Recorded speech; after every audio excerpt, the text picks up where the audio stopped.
Ce que je m'apprête à partager avec vous revêt une portée qui peut être qualifiée de fondamentale.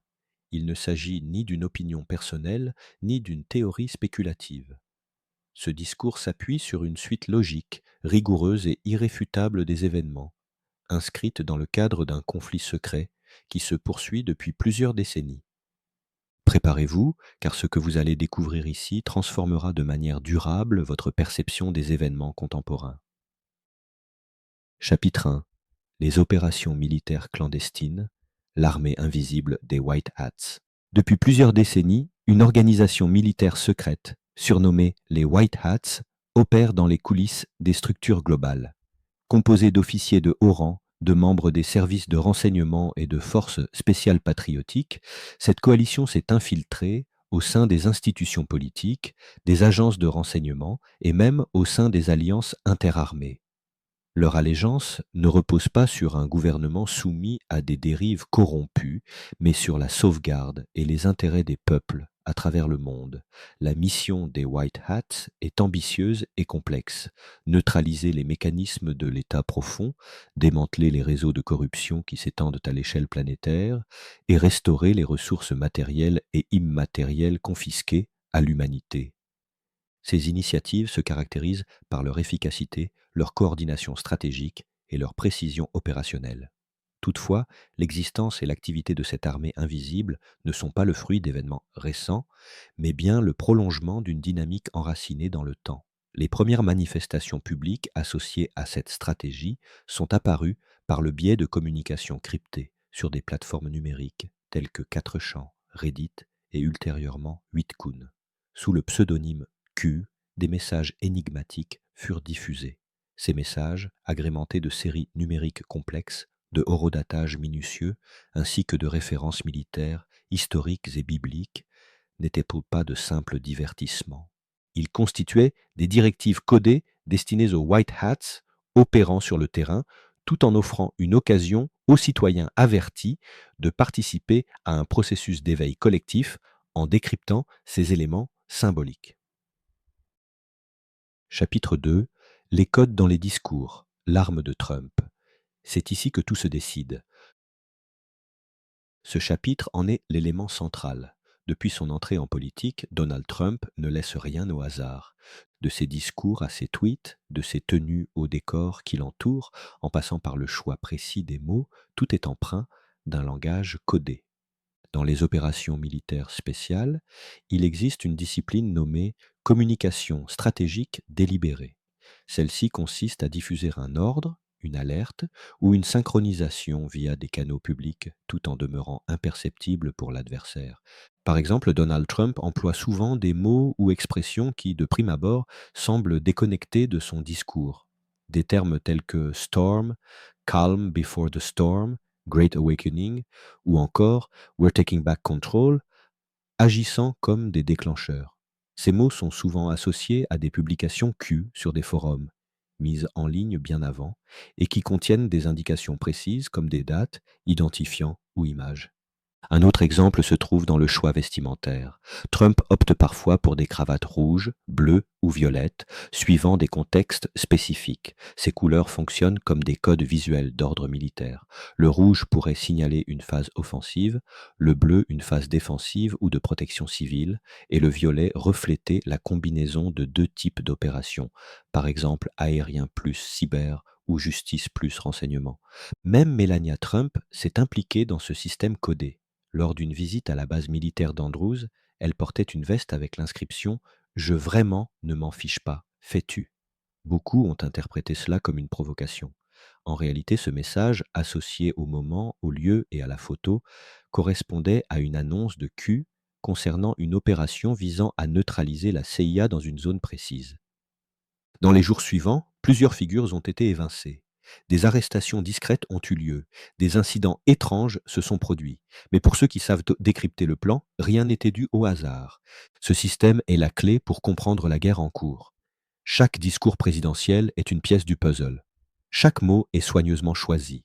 Chaque mise en scène suit un timing militaire précis. Chapitre 3.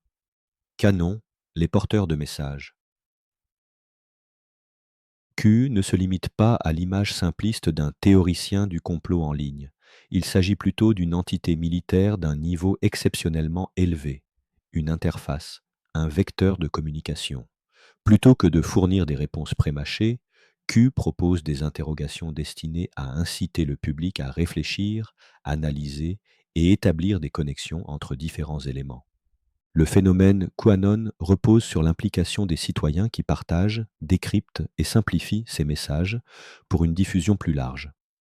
Parmi eux figurent d'anciens officiers, des analystes, des experts en cybersécurité affiliés au mouvement White Hat et des lanceurs d'alerte. Ces acteurs ont permis de mettre en lumière diverses affaires d'envergure mondiale, telles que celles impliquant Jeffrey Epstein, les réseaux de corruption systémique ou encore les laboratoires biologiques secrets en Ukraine et dans d'autres régions. L'objectif n'est pas d'adopter Q comme un guide spirituel ou une figure d'autorité idéologique. Il s'agit plutôt d'apprendre à penser de manière critique et autonome en développant une capacité à relier les événements tout en s'émancipant de la manipulation exercée par les structures médiatiques traditionnelles. Chapitre 4. Nessara, Gessara, la restauration économique et technologique. Dans les coulisses de ce conflit, une profonde transition est en cours de gestation. Le plan NESARA, National Economic Security and Recovery Act, et son équivalent mondial GESARA. Ce projet envisage une réinitialisation totale du système financier, suppression des dettes illégitimes, adoption d'une monnaie adossée à l'or, annulation des crédits frauduleux et libération de brevets technologiques restés bloqués depuis des décennies. La raison? L'État profond aurait dissimulé pendant plus d'un siècle des milliers d'avancées technologiques majeures, telles que l'énergie libre, la guérison par fréquence ou encore la propulsion électromagnétique.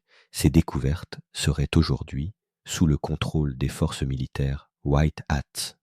Dans les années à venir, une partie de ces innovations devrait être dévoilée progressivement, entraînant un bond évolutif pour l'humanité. Ce sera la fin de l'asservissement énergétique et du contrôle par la rareté. L'humanité s'apprête à entrer dans une nouvelle ère marquée par la liberté, la conscience et la souveraineté. Chapitre 5. Je m'adresse aux influenceurs et aux acteurs du renouveau. Si vous êtes influenceur, créateur de contenu, activiste sur des plateformes telles que TikTok, Instagram, Telegram ou tout autre réseau social, prêtez une attention particulière à ce qui suit. Votre engagement est légitime et votre indignation porte une noblesse certaine. Toutefois, il est essentiel de tenir compte d'une réalité fondamentale. L'adversaire que vous cherchez à défier s'est stratégiquement préparé depuis plusieurs décennies. Cet adversaire exerce une domination incontestée sur les algorithmes, les cadres législatifs, les discours narratifs et les infrastructures numériques. Face à une telle puissance, seules des actions militaires caractérisées par l'anonymat, l'imprévisibilité et l'invisibilité peuvent espérer déstabiliser cet ennemi. C'est précisément pourquoi les White Hats ne révèlent jamais leur identité, ni ne poursuivent une reconnaissance publique. Leurs opérations se déroulent dans la discrétion la plus absolue, car le pouvoir profond redoute tout ce qu'il ne peut anticiper ou contrôler. Leur stratégie repose ainsi sur la suppression de cet élément de prévisibilité qui constitue le fondement même de cette domination systémique. Chapitre 6. Une dimension biblique vers la fin du mensonge global. Cette guerre transcende les frontières politiques, géopolitiques ou même psychologiques. Il s'agit en réalité d'une confrontation entre dimensions spirituelles, la lumière contre les ténèbres. Elle s'inscrit dans une lutte vieille comme l'humanité elle-même.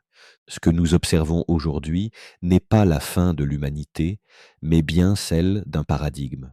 Un monde érigé sur des fondations de falsification, de manipulation psychologique, et sur des mécanismes reposant sur la peur et le sacrifice.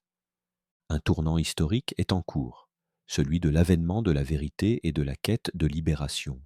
Ce processus de transformation ne pourra aboutir qu'en s'appuyant sur ceux qui agissent dans l'ombre avec courage et détermination dans le but ultime de restaurer la lumière.